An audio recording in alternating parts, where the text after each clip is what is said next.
কি অবস্থা রে। বালুর ব্যবসায়ীকে বলতে হবে এটা এই ড্রেনগুলি পরিপূর্ণভাবে ফিল আপ, হ্যাঁ, অথচ এই আমরা যে উড়াইতেছি এর মধ্যে 50% বেশি হলো বালু।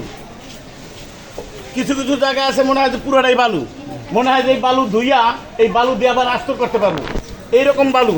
তাহলে এই বালুর ব্যবসায়ীরা যতক্ষণ পর্যন্ত ভালো তাদের মন মানসিকতা ঠিক না হবে ততক্ষণ পর্যন্ত আমরা যতই পরিষ্কার করি না কেন আবার 2 দিন পর আবার তারা ভরিয়া লাগবে।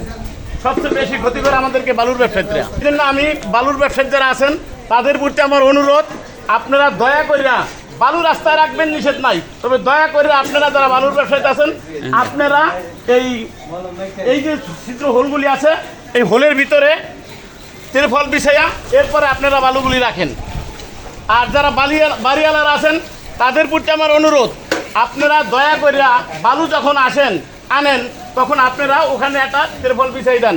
আপনারা ব্যবসায়িক বাসন ধুয়ে দেন। ব্যবসায়ীরা চিন্তা করে ওই 2 গাড়ি আনছি, আধা গাড়ি ড্রেনের মধ্যে গেছে দেয়া, ব্যবসায়ীদের সমস্যা নাই, আর 2 গাড়ির পয়সা আপনার ডাউন লাগে। অথচ বালু আনছেন আপনি 2 গাড়ি, আধা গাড়ি গেছে দেয়া ড্রেনের মধ্যে, আপনি পয়সা দিতেছেন 2 গাড়ি।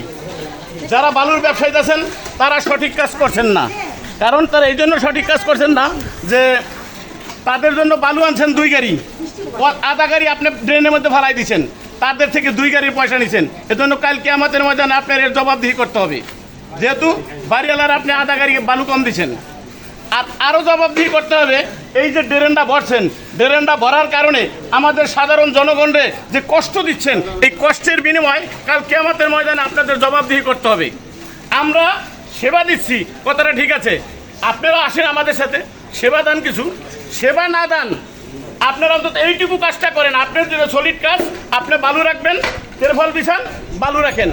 কারণ বালু হইল সামান্য একটু বৃষ্টি পড়লেই বালু পানির আগে আগে যায় গিয়া এই যে ড্রেনের এই যে দেখেন হোলগুলি, এই হোলগুলির ভিতর দিয়া বালুগুলি গড় গড় এই ভিতর যায় গিয়া আমাদের ড্রেনগুলি ভরে যায়। এটা করাইতেছে আমাদের মাননীয় এমপি সাহেব সৈয়দ জয়নাল আবদিন সাহেব, তার 58 নং ওয়ার্ডের শামসুল হুদা পলাশ ভাই, তার নেতৃত্বে আমরা এই কাজগুলি করতেছি।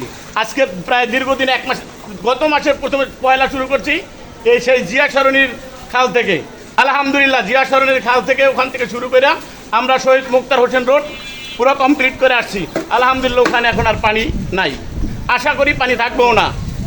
আর এই রোডটা, এই শফিগা জামে মসজিদ রোডটা, বাইতুল মামুর জামে মসজিদ রোডটা, ওখান থেকে শুরু করে আজকে এই বাসের বাড়ি পর্যন্ত আইসা পৌঁছেছি আলহামদুলিল্লাহ।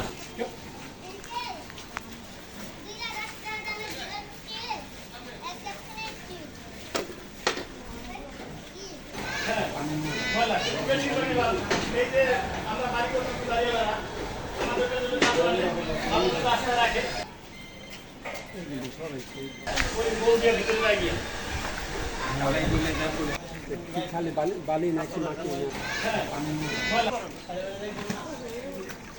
বাড়ি এলাকা সুন্দর